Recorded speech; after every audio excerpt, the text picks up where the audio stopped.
October 2nd, 2025, and a lot's going on in the world. We'll be talking about that here on the World Edition. Two dead in a UK synagogue attack on Yom Kippur.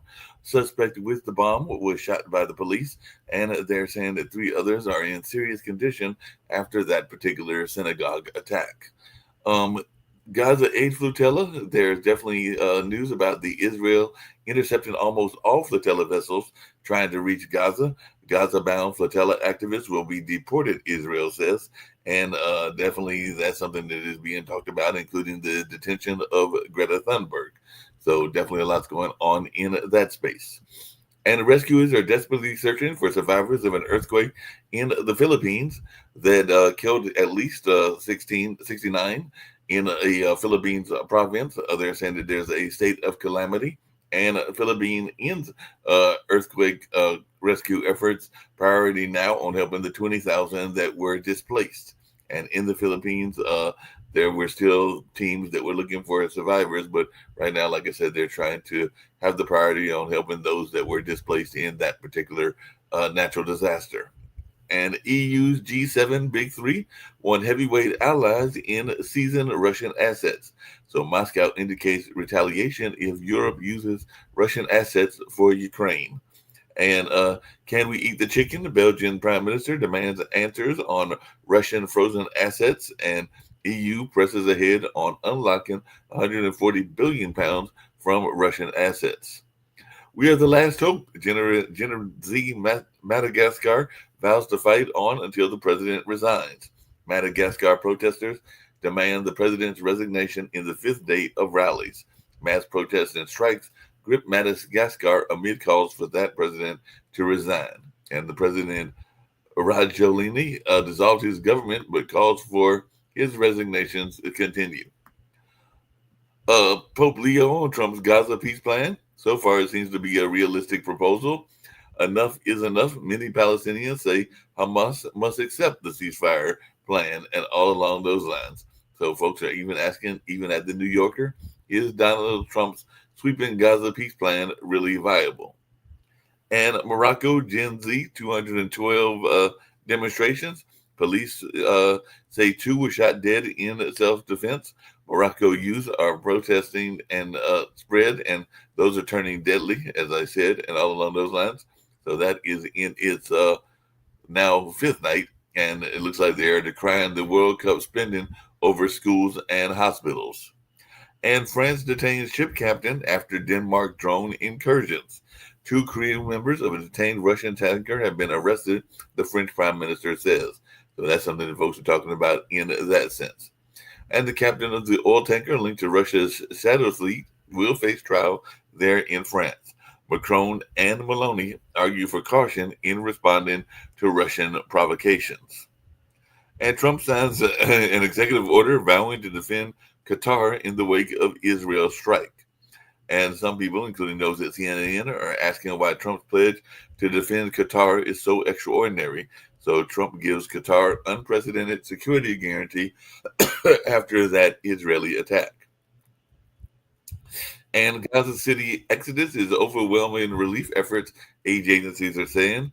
The world is failing Gaza's starving children, is what an aid team is warning. So on average, 100 people are reported killed every day in Gaza. And the UN approves a larger force to combat Haiti gang violence. So UN has approved militarized force to take on Haiti's gangs. So definitely that's something that people are talking about as well. Ambassadors authorize a new gang suppression force for Haiti. And Macron doesn't love the EU's drone wall idea and all along those lines. So that's something that people are talking about as how he doesn't like that and all in that space. And with EU leaders discussing plans to counter Russian drones, what exactly is a drone wall is what some people are asking as well. And Europe strives for unity amid renewed Russian aggression. EU leaders back drone wall to repel Russia after airspace violations. And Afghanistan gets the internet back 2 days after Taliban's unexplained web shutdown. So Afghans rejoice as the internet returns after the Taliban blackout. So Afghanistan regains internet access amid confusion over who was responsible for the blackout. So that's something people are talking about as well, is what's going on with the blackout there in Afghanistan. And Russia is accused of sabotaging the last power line into the Zaporizhzhia nuclear plant.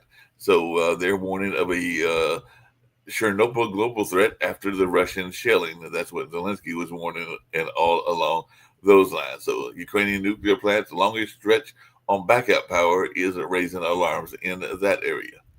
And the People's Republic of China was celebrating National Day a couple of days ago, and China's U.S. Ambassador chides Washington for closing doors and enacting tariffs. So that National Day was a celebration of power and a legacy of broken promises, according to the Times Now. And a flag-raising ceremony was held yesterday at Tiananmen Square to mark the 76th founding anniversary of the People's Republic of China. A run on canned mackerel and emergency radios. The reason, drones. So Denmark reports new drone sightings at armed forces locations, and NATO boosts Baltic Sea vigilance. So that's something that people are definitely paying attention to there in the European theater.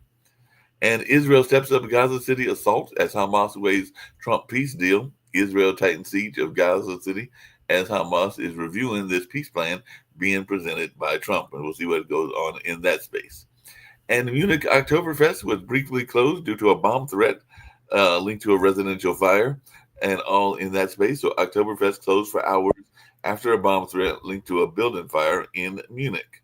So it looks like that's something that folks are talking about in Germany, where Oktoberfest extensions proposed after the scare. And the Treasury is targeting Iranian weapons procurement network supporting ballistic missiles and other military items, and all along those lines. So there is supporting snapback of UN sanctions on Iran with additional sanctions. So Trump's got all kinds of things going on, and all in that space. And 3 alleged Hamas members were arrested in Germany on suspicion of plotting a attack. So Germany arrests suspected Hamas members accused of procuring weapons to target Jewish or Israeli institutions. So that's some of the things going on in the world news, and all along those lines from the various parts of the globe and the various continents. The government shutdown is a slow boil political crisis. So more Americans blame Trump and the Republicans for the shutdown than the Democrats, according to a survey that was released in The Hill. Furloughs, closures, and mass firing threats. What's next in the shutdown fight is what a lot of folks are asking. And Jeffrey says the GOP is uninterested in negotiating because they apparently wanted a shutdown. And Democrats plan an unusual House floor tactic ahead of the shutdown that was planned a couple of days ago. A lot of fight. Hakeem Jeffries is determined to make a mark on the shutdown standoff. So top Democrats are knocking erratic and unhinged Trump behavior as government shuts down.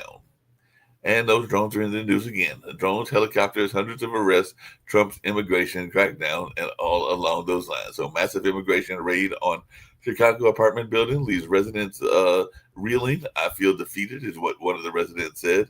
And Pritzker claims Trump has dementia. So will troops keep marching in, or could Fed shutdown shut them out of Chicago? And the facts behind the government shutdown debate over healthcare and other things is what some of the networks are reporting. And of course, there are definitely folks that are having different opinions about this shutdown. And I'm ready to get to our folks and see what they've got to say about this. And Pete Hegseth's speech to the generals crossed an ominous line. So the commander-in-chief is not okay, is what the Atlantic reported. And female vets fired back at Hegseth over claims of lowered military standards. Dangerous cities, the military, Trump, and the founding fathers. So we'll see how this all goes on. And the U.S. Supreme Court has expanded its emergency docket and Trump's power too. So judges show strains from Trump's emergency appeals. It's not just Trump taking advantage of the Supreme Court's emergency docket, is what law.com says. And Pfizer's Trump deal is good news for all of Big Pharma. Trump claimed to win on drug prices, but Big Pharma also scores. So Trump has announced Trump RX website for pharmaceutical drugs after the Pfizer deal. So apparently you can get some legal drugs, but get them with a Trump a name on it, and all along those lines. And last but not least, there's a famed scientist that has passed away, and a lot of folks that are familiar with science are familiar with the name of Jane Goodall.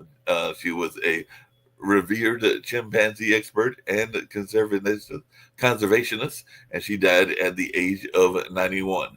And it was of natural causes, but her work revolutionized the study of primates. And if you follow things on PBS and other networks, you probably run across her at one time or another. So definitely bring in some of our folks and see what they've got to say. I've got Rick Rosner, and I've also got Jatovi with me today, and all along those lines. So I don't know if you've got any thoughts about Jane Goodall or even the air traffic controllers who apparently helped in the last government shutdown and may do that again. So we'll see how this plays out as well.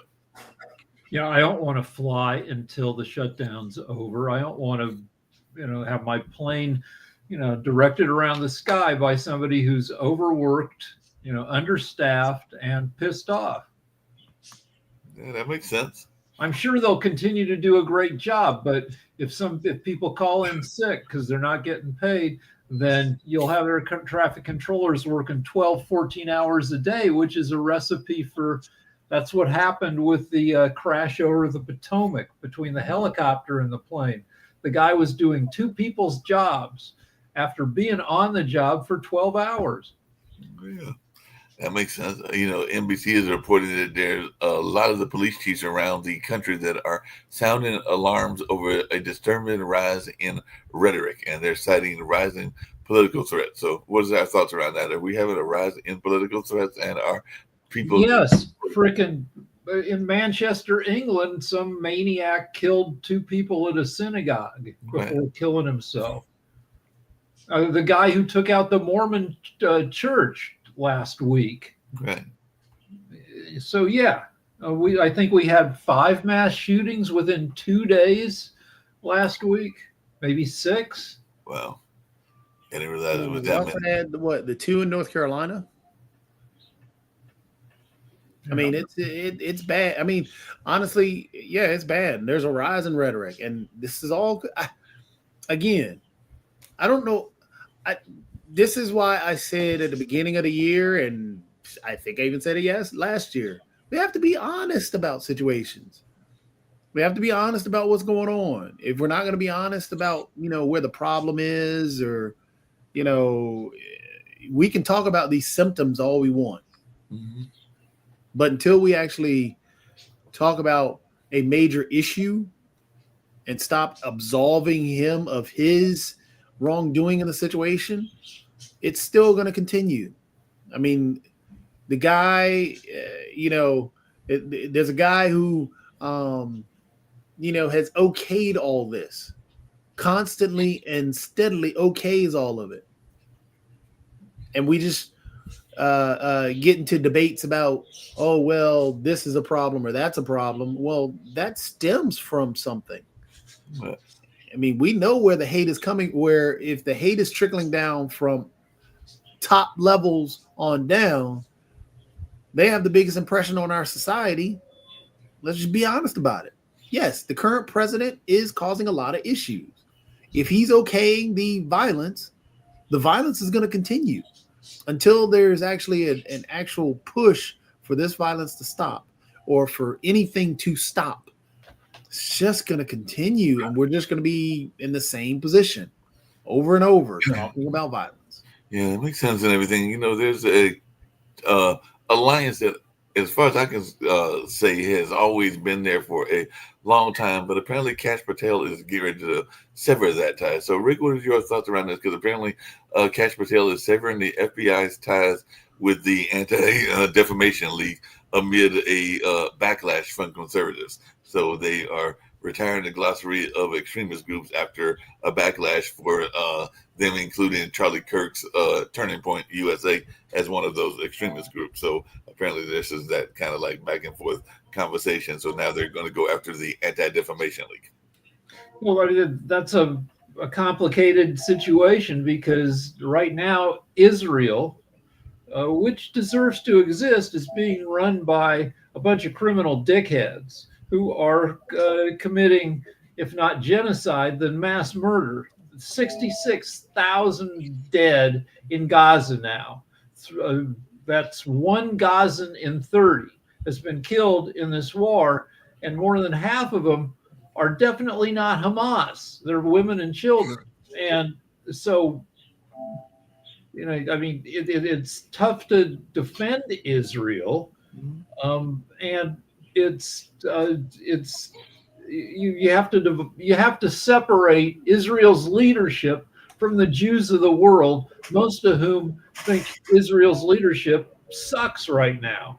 And Netanyahu should be in prison, if not for war crimes, for the stuff that he's committing war crimes to avoid being prosecuted for. He's making the war go on forever because he's in court for committing fraud.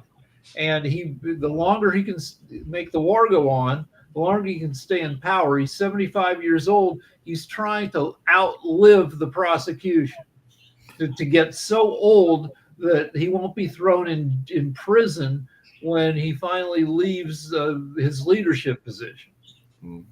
Wish Sasha was here, but Jacoby, you also follow a lot with computers and computer technology and stuff like that. But some deals just don't make any sense. Maybe it's just me, but they were asking Taiwan to help the U.S. to make half of its chips, according to the commerce chief and everything. So, of course, Taiwan rejected that proposal for 50-50 Trump proposal, chip production, saying that the trade talks focused on tariffs. But apparently Trump wants Taiwan to move half of its U.S. chip supply to America. And I agree with what Oz.com said, or QZ.com said. Don't count on it, because I just don't see any reason that Taiwan will be trying to ship NVIDIA and other chips over here to the U.S. They're not going to ship any chips over here. We did have, even in Durham, there was the Mitsubishi Technologies that was doing semiconductor chips. It had to close down. Right now, Taiwan is the chip maker. It just is. There's no reason for them to ship outside of that. And there's no reason for them to even attempt to produce anything outside, because Taiwan's a country. I mean, it's a country. It's not like it's a business. It's a country. So this idea that Trump is trying to bully people into doing stuff is not working. It's just idiotic. What they do is actually try and work with and actually create partnerships, which we used to do, instead of now being this authoritarian thinking he rules the world and trying to tell people this is that, you've got to do this, you got to do that. No, it doesn't work that way. That's not business. This is why he is a failed businessman. So yeah, there's no reason to, hey, we're going to take all of our chips out of our country and move them to yours. That's not going to work. It takes 8 to 10 years to build one of these chip plants, because there's a thing called Moore's Law in chips, where the chips shrink by 50% every 2 years. The wires inside these chips are like 1,000th the thickness of a human hair. The cleanliness, the dust-free, these plants are totally science fiction-y, because the precision of what they do is freaking insane. And the idea that and Taiwan has taken it, owns that technology, and the idea that we could become competitive in that technology in a short time is not reasonable. Yeah, that's not reasonable at all. I think the idea behind it is the idea around TikTok, and this is why this whole TikTok thing is going to be. Because Trump is he's a bad businessman. He doesn't understand the way things work. What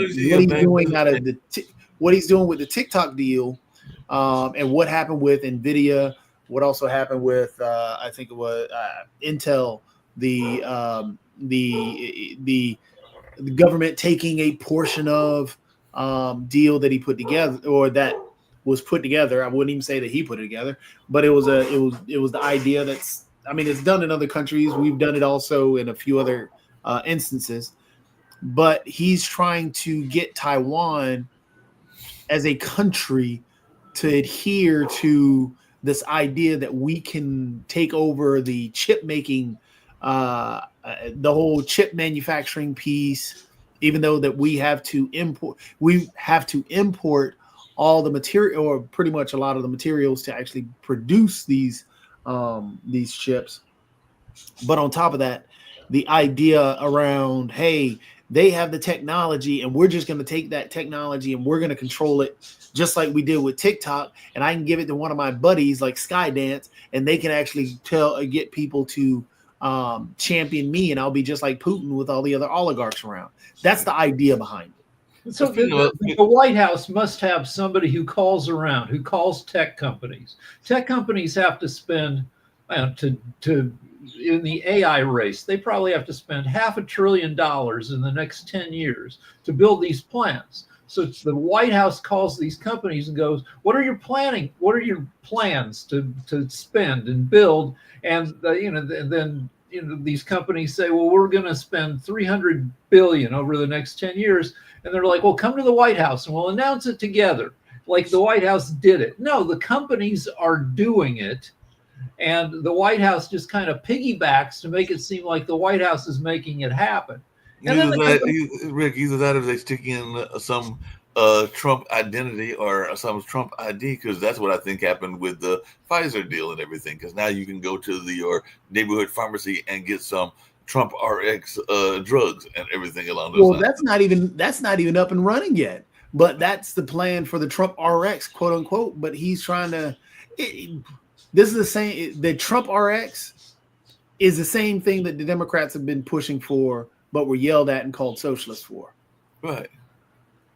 It's exactly the same thing. But speaking of that, is it just me or is Trump like? I know he's in his I think pushing near 80 or something along those lines and everything like that. But he seems like he's just one big kid and everything like that, and like a bully. And we've said that on this show before, because before the shutdown, he had the gall, and I will say gall to do this and everything, but he stuck the Trump 2028 hats while he was meeting with Schumer. Yeah, I mean,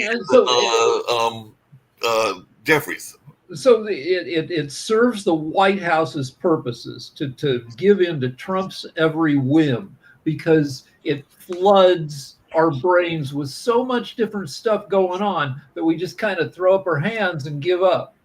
And yeah, he's got 2028 campaign hats on the desk while he's meeting with Democrats to try to end the shutdown. It's goofiness, but it works for him. We should check in with Dr. Sharif. Yeah, Dr. Sharif. Yeah, thank you. How are you, everyone? Doing good.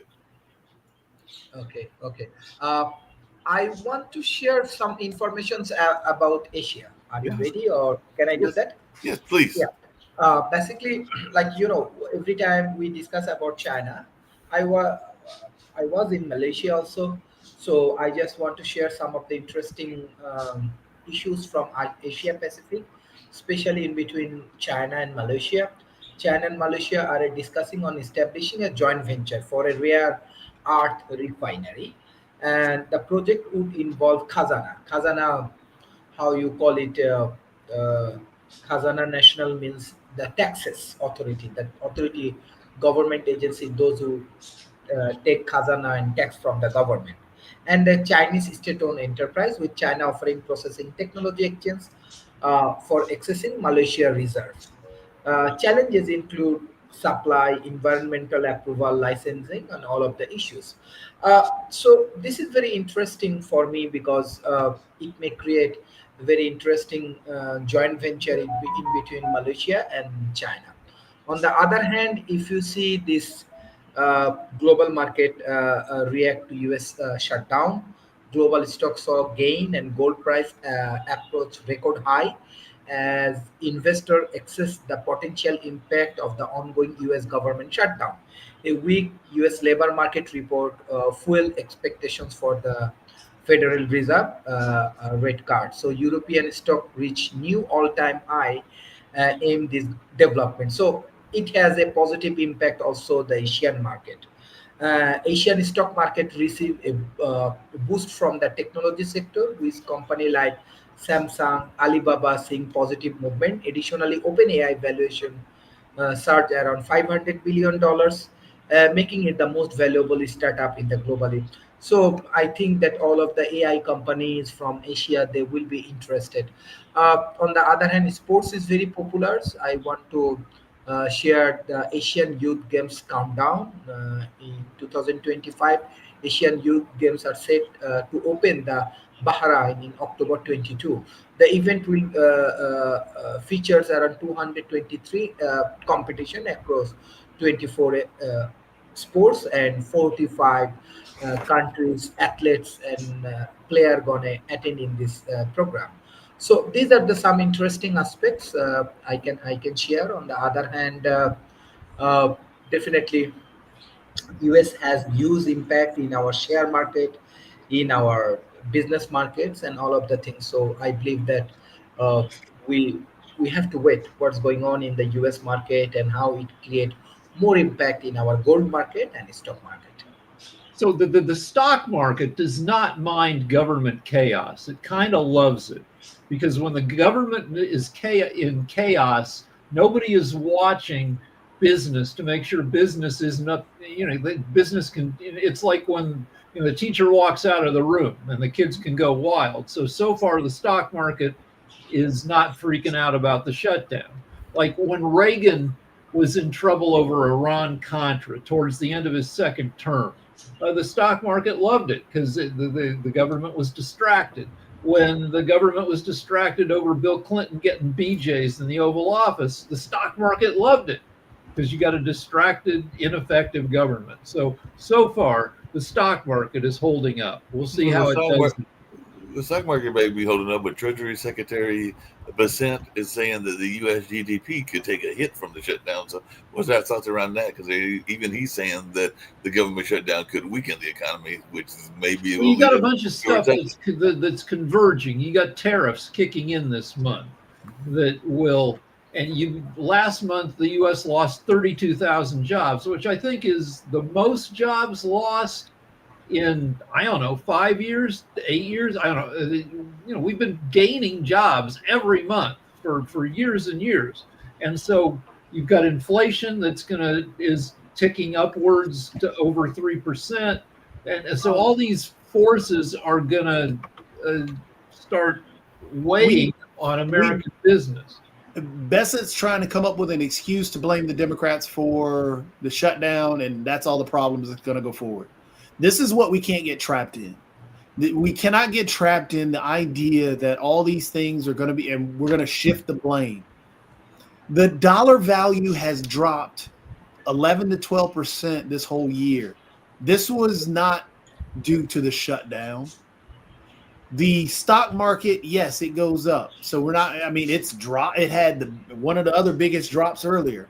The GDP was at 1 point some odd earlier this year. It jumped to 3, and now it's back down. We've lost jobs. Rick, we just lost a lot of jobs, but also this whole year, we've actually lost jobs and not gained jobs.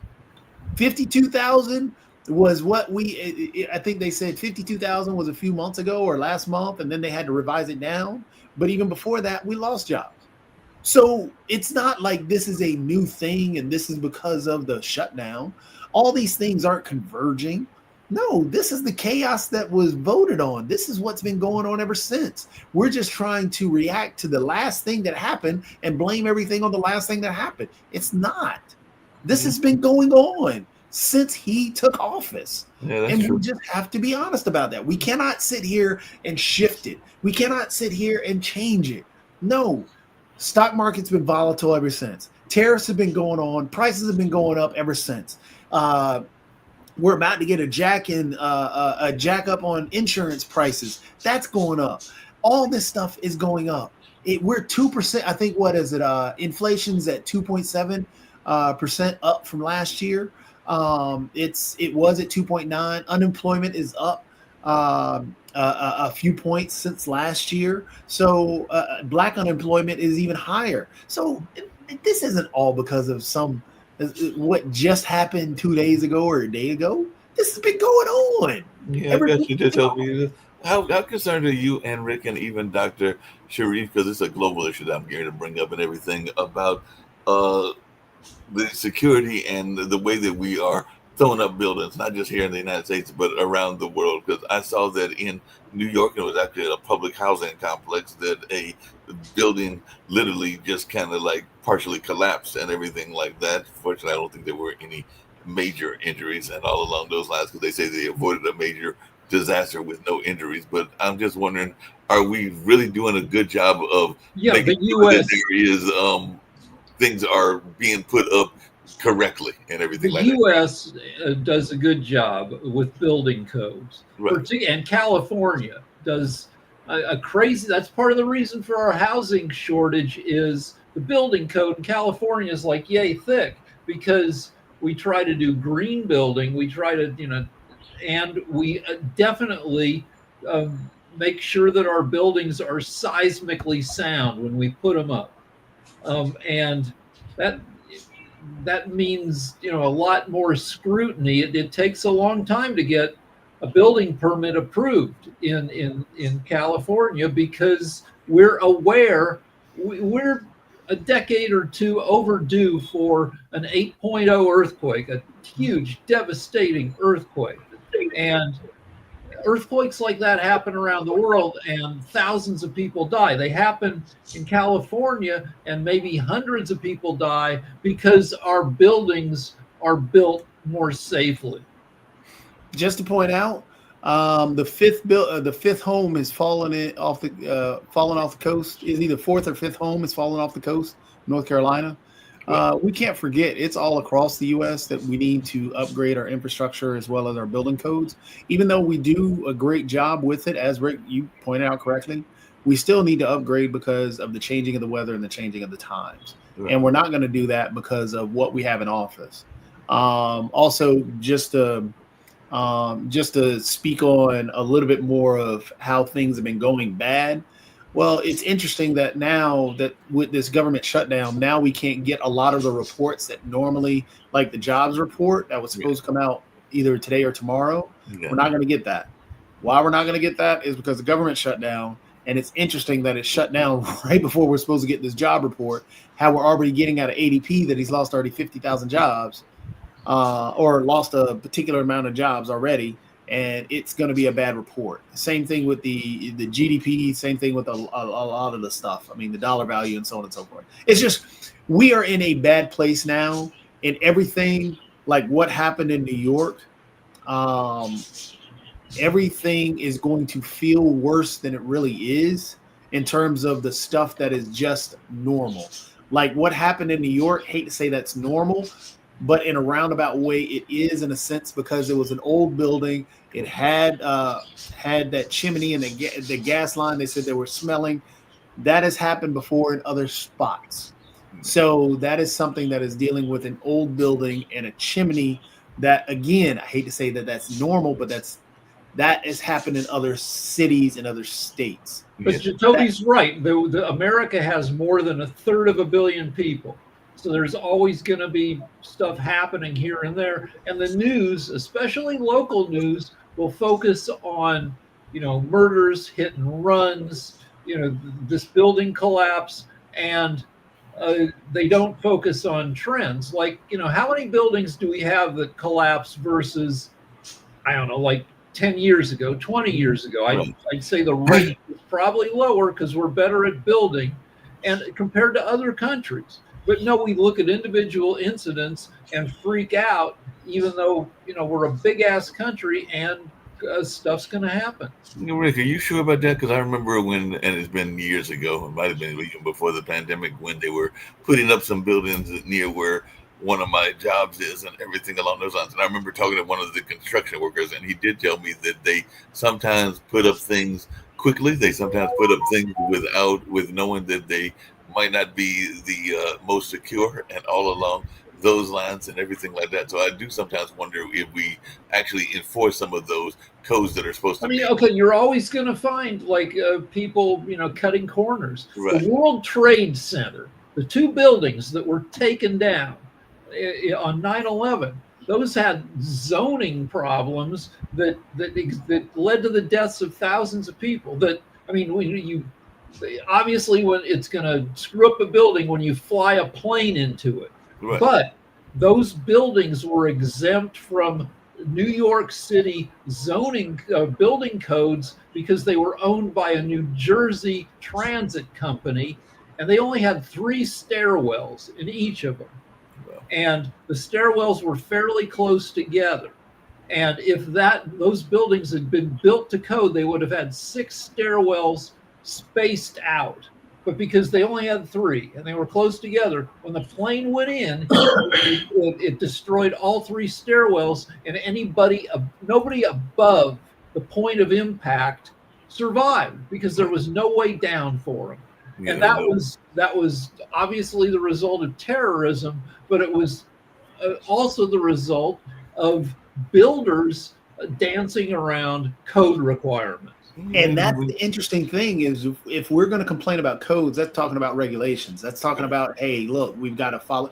If you take away these regulations, yes, people are going to go for the cheapest way possible. The cheapest way possible is usually the most dangerous way possible. Right. So these codes and these regulations, that's what we're looking. That helps. And again, you can find 1 or 2 instances of people, skipping out of codes, but for the most part, yes, our buildings are safe.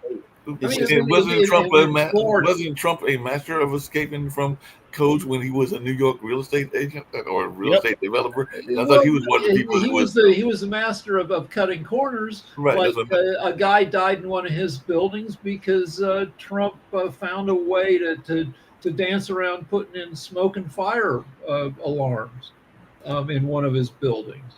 Yeah, that's what I thought. I thought he was a master of that. Just really quickly, I've heard people talk about these before, and I mean, we don't have Nick here, who is our resident lawyer and the founder of the network, and along with Kim and everything like that. But what exactly, if any of you know, or you can help me look it up and everything, are red flag laws? Because I see that our governor, meaning the governor here in North Carolina, is calling for passage of red flag laws after the deadly mass shooting that took place here, but also the one that took place in other places as well. And I was trying to remember exactly what a red flag law is. I assume I was just gonna say, as an analogy, when you try and start dating people and you get inklings of how they would be a bad person, aka a red flag. So that's what red flag often in mass shootings or other mass attacks, they interview people who knew the guy, and they say, "Yeah, we were worried about that guy. He seemed off. He was trouble." Or they had records of the guy being called in for counseling or the encounters with the police where the guy had mental problems. And the red flag laws are probably to strengthen reporting and tracking of dangerous lunatics, because often, like, one police agency or one will not have told somebody else. Like the FBI might be aware of somebody being dangerous, and then they don't tell local or vice versa. And laws would strengthen, and make sure that people keep track of people who are known to be potentially, murderous. Yeah, that makes sense. Everything. And with AI, that's like I remember talking about this a couple of years ago. With AI coming in, it should be maybe easier to automate some of these systems, so you're not always reliant on an overworked police officer calling every other agency to say, keep an eye on this guy. Well, that's actually what the and again, it was a poor name to call it this, but the defund the police movement, that's actually what that is. They were actually trying to get funding for these things, so police aren't having to do everything under the sun, from getting from helping an old lady with a cat to helping somebody with mental illness to catching a guy with cocaine or catching a murderer. So it was supposed to fit where if somebody needed if somebody had a mental health issue, then they were supposed to send somebody else out there rather than just being that police officer to be that first point of contact. Maybe a social worker or somebody in that arena that we're going to be able to help out those. So a lot of this happened after 9/11. 9/11 is now 24 years ago. And after the attacks on the U.S., a ton of money was made available to police departments across the U.S. to militarize their forces to protect us against further attacks. If you wanted to get your police department a bunch of Kevlar vests and armored vehicles and AR-15s, the money was available for that kind of stuff when most of the U.S. has not been under terrorist attack. Most of the U.S. has different problems with policing, and the money needed to be redirected towards these other issues that Jacoby mentioned.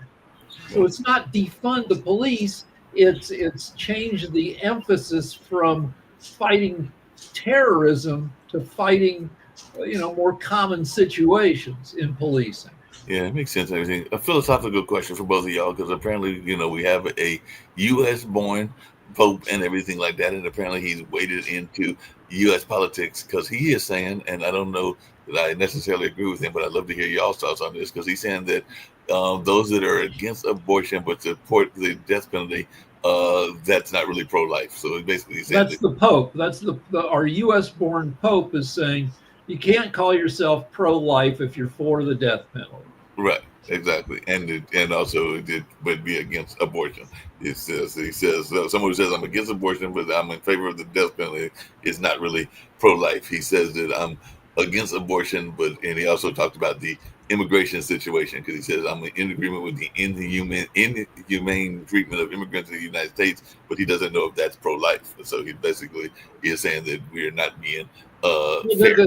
There was an article in today's Los Angeles Times where immigrants who've run into what they call the migra, the border patrol, said that the border patrol used to be pretty nice. That when they enforced, kicking people out, they understood. The border patrol understood why the people wanted to sneak into the U.S. Because what's interesting is that both people trying to sneak into the U.S. and the Border Patrol, everybody agrees the U.S. is a great place, right? So when you were getting kicked out, apparently the Border Patrol would often treat you decently. They'd say, you got to go, but here's a sandwich, and now ICE has changed that whole culture where they treat you like shit as they not according to the Trump press secretary, because she weighed in to the Pope and said that she would reject there is inhumane treatment of illegal immigrants in the United States under this administration. She said, we know it's not true. We know it's that, and you don't have to be an illegal immigrant to get tackled by ICE. You can just be standing around with a cell phone. They hate that, and they'll tackle your ass.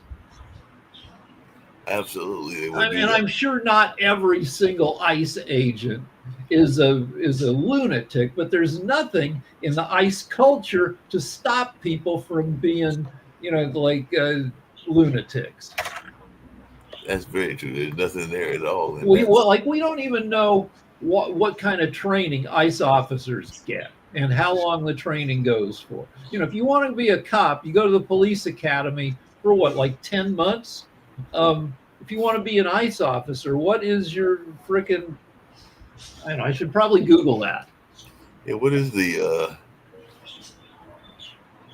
Now Trump is posting about a medical conspiracy theory called med beds. So, Okay, that's some crazy crap. That lunatics online believe that rich people have these medical beds. They're like sleep pods, like you'd see in Alien, and the top comes down, and you're like this, and while you're in the pod, like I don't know, freaking nanobots go through your body and they make everything wrong right again. It doesn't freaking exist. It's crazy bullshit. It sounds like apparently Matt is still upset, and Bad Bunny going to be at the Super Bowl because apparently they ridiculed for making false claims on the status of Bad Bunny and I guess his immigration status and things along those lines in that space.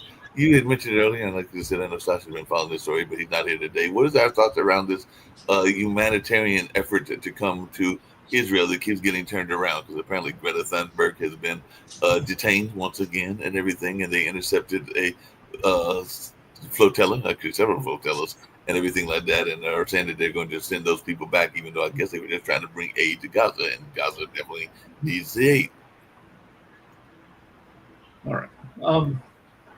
Okay, yeah, she's going to keep, fighting against climate change. So I looked it up. So the normal officers, the ICE guys, the guys you see, with all the, the vests and the masks, those guys get a total of 21 weeks of training. They get 5 weeks to gain a basic understanding of Spanish and 16 weeks of basic law enforcement. It's called the ERO, Basic Immigration Law Enforcement Training Program. So they get less than 4 months of training, which is more than I thought they get. And anyway, they get a month of training in how to speak basic Spanish, and then they get another 4 months almost in how to be a law enforcement officer, which you compare that to what the training that other law enforcement people get, and it's probably like half. Oh yeah, probably half of that. I did see a slightly lighthearted story, but it was kind of funny because I actually saw it on Jimmy Fallon yesterday as well. But what is our thoughts when there is a statue that doesn't look anything like the person? Because apparently in Tennessee, folks are upset at the statue of Tina Turner because apparently it looks less than like Tina Turner and all along those lines. So have you seen the statue, and do you think that it looks anything like Tina Turner? I saw a second of it, and I understand it captures her energy, but I guess it doesn't capture what her face looked like. And yeah, that's a freaking problem. I belong to the TV Academy, and they have a sculpture garden where everybody like Johnny Carson, Barbara Walters, everybody who's just like hundreds of people have been rendered in sculptures and every one of them by a different artist. And some of them are freaking great. And they used to have a back wall where they put the crappiest ones. I think they got rid of those altogether. But yeah, you don't know what you're going to get when you hire an artist. And yeah, there should be requirements that the artist does, shows you the rendition in clay or before it's cast into bronze.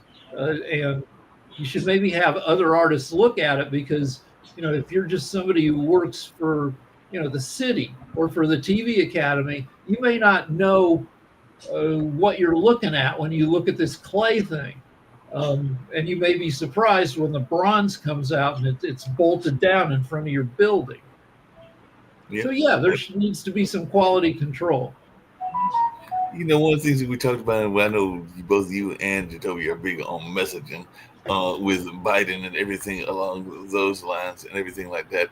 But apparently Trump is having some issues too, but nobody's really paying attention to it and everything. So I was just wondering, is this a case where we need to be paying more attention? Because there was even an incident, I think it was a couple of weeks ago and everything, where he was signing one of those famous executive orders that he loves to sign and everything like that. And apparently he had no idea what he was signing. So he needed to have his staff secretary explain what he was signing, but nobody on the Democratic side has brought up this notion of him possibly having dementia. This popped up on Drudge when Trump ran. Trump loves to accuse other people of what he's doing. He accused Biden of governing by presidential, what do you call it, executive order, right, where the president just says it's going to be this way. And then somebody says, well, legally you can't say that. And they take him to court. But it turns out, according to an article in Drudge, that Trump has issued more executive orders than the past 5 presidents combined. He just shoots them out of his ass like a machine gun, and it's all part of the flood the zone thing. The White House, this White House is super sloppy, and it serves their purposes because it's impossible to keep up with all the crazy crap they're up to. Yeah, I mean, that's very, Let's see. That is the whole point.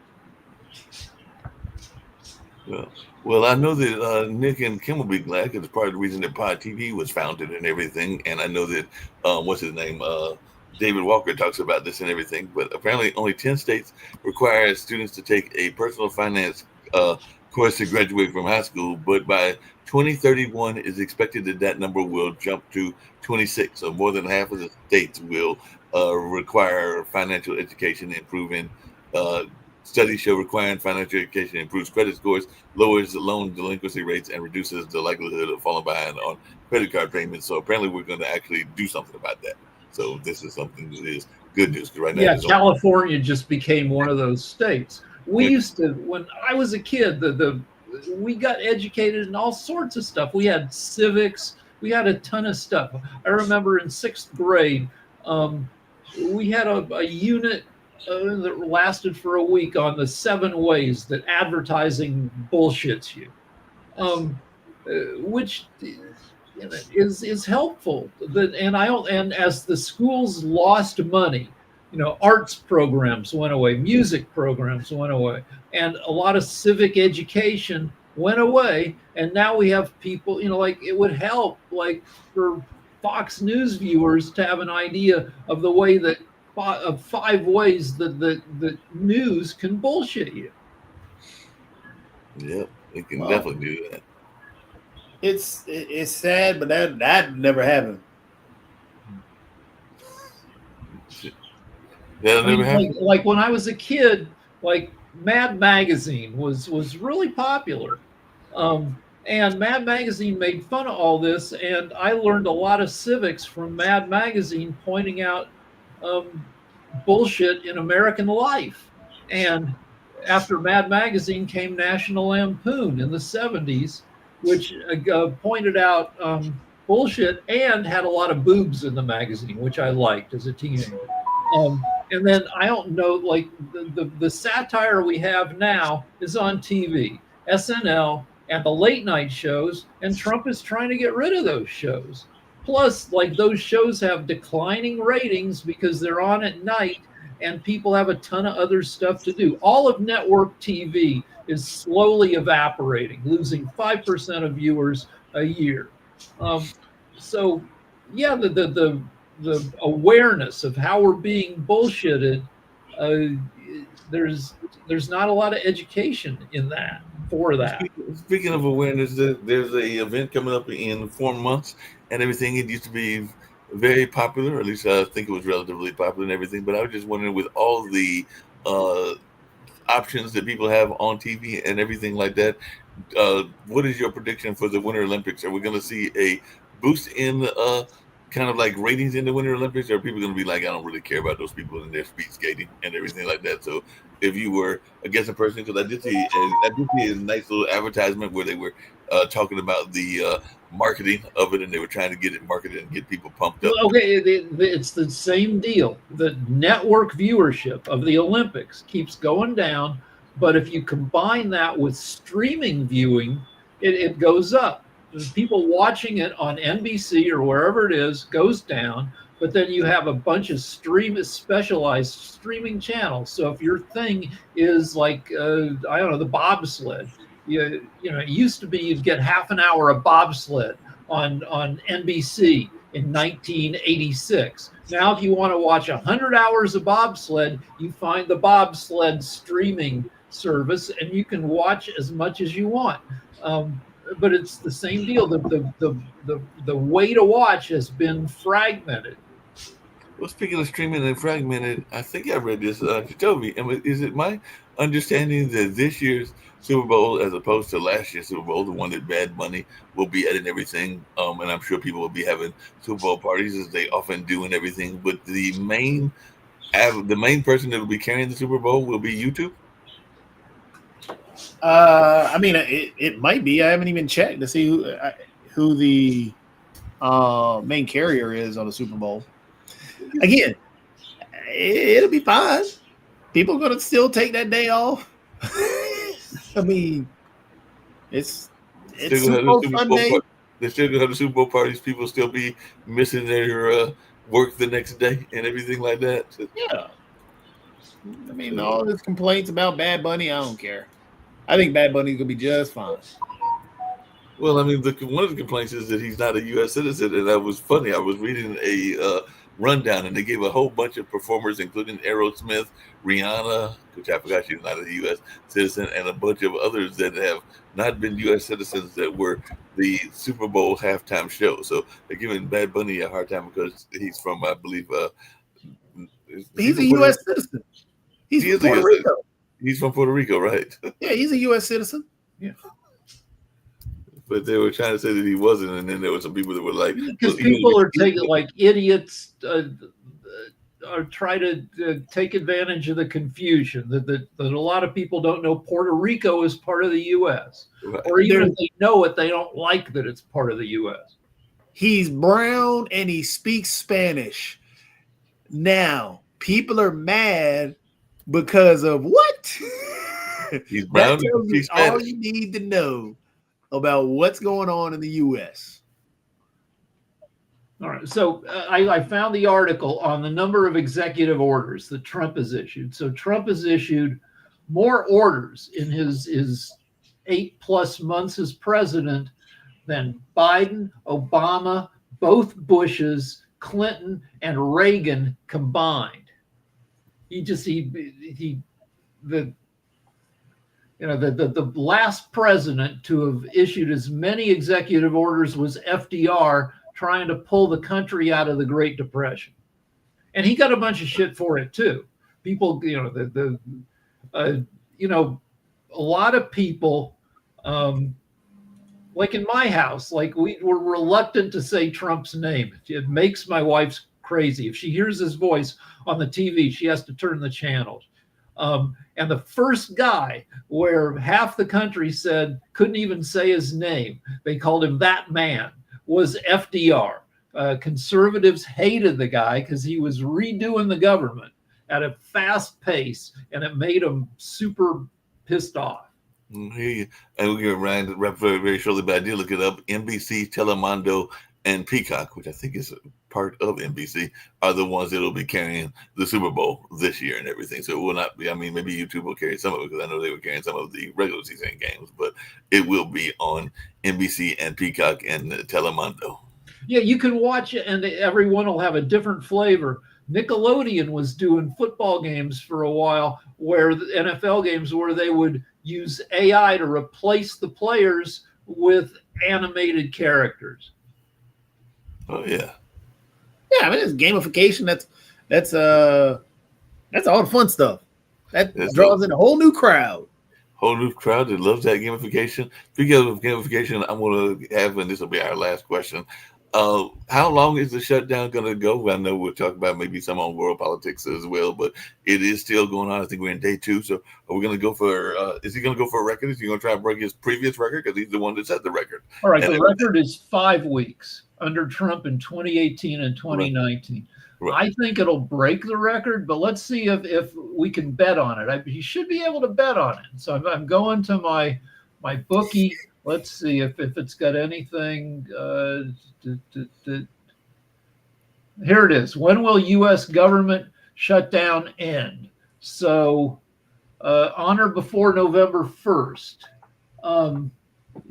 So, they think, according to the online bookie, it's going to end before November 1st because they're giving you high odds if it doesn't end. They'll pay out that for every buck you bet, you'll get back $4.50. So they think it's highly likely it won't go all the way to November 1st.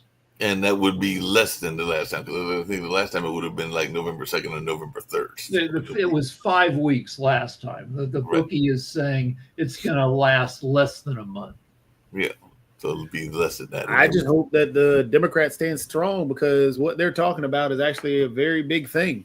Oh, yeah. And the Republican Party has been trying to dismantle healthcare forever, and this is their opportunity to do so.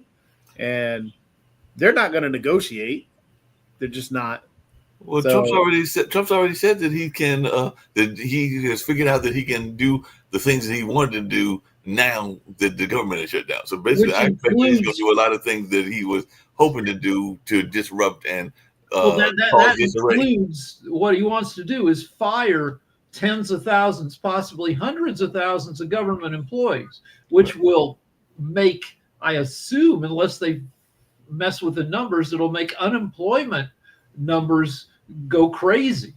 So we'll see, like 3 weeks from now, if he's fired a bunch of people, the next jobs report comes out. Well, I guess it won't, because the government's shut down. But with the government shut down, we're turning to private industry and their versions of the numbers. We'll still get numbers, but they won't be official. They'll be from private companies.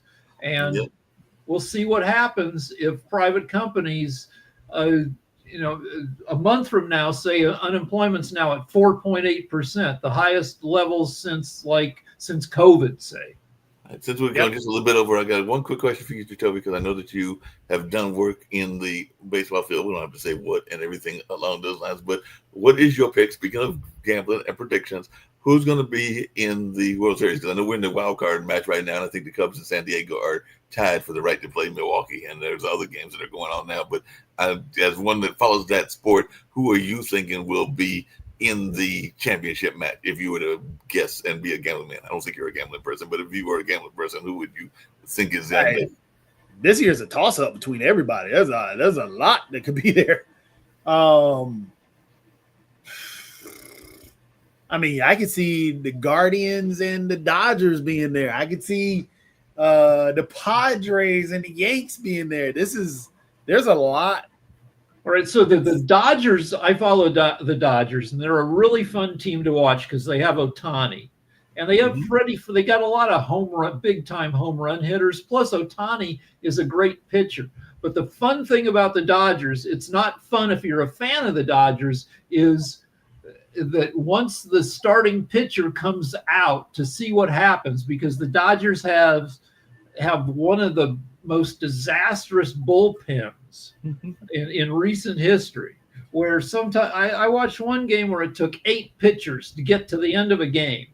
Well, The Dodgers will build up like a 3-run lead by the end of the 7th inning, and then they'll give up 5 runs in the next 2 innings using 6 pitchers. so y'all have a strong bullpen, and there's a couple of folks that don't have. Well, Milwaukee doesn't have the best bullpen and everything. So yeah, it could be a wide open race. I agree with you. Anybody's game. I'm even curious to see who's going to win that San Diego Chicago series, because like I said, they're tied 1-1, and I think they have a game this afternoon. That series is a travesty. That series, a 3-game series, is bullshit. I mean, the baseball is the randomest major sport there is, where any team can beat any other team. It's like a coin flip, and you're going to let whether some team goes on depend on best of 3. That's garbage. Well, I'm not a big fan of the ties either in football, because I'm still trying to figure out that 40-40 score and everything like that. But I don't know. A tie at least is honestly earned. They play a full game, and then they play a quarter or 2, and but like you would play 162 regular season games, and then your destiny depends on a best of 3 series. Is just crazy.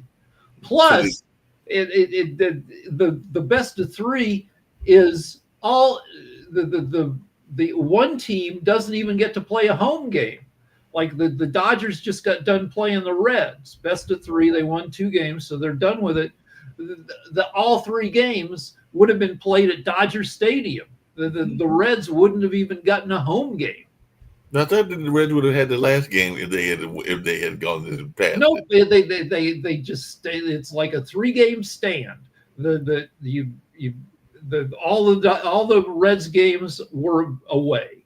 Well, So yeah, that's a shame and everything like that. So we're ready to get on out of here and all along those lines. But yeah, that was interesting. I just don't know who's going to win it, but we'll find out. Follow the series. But I think it's best of 3, then it's best of 3, best of 5, and then best of 7. Best of 5 again, which is garbage. It used to be the World Series used to be best of 9 back 120 years ago. Which is a little bit more fair because baseball is so random. It is random. All right, later.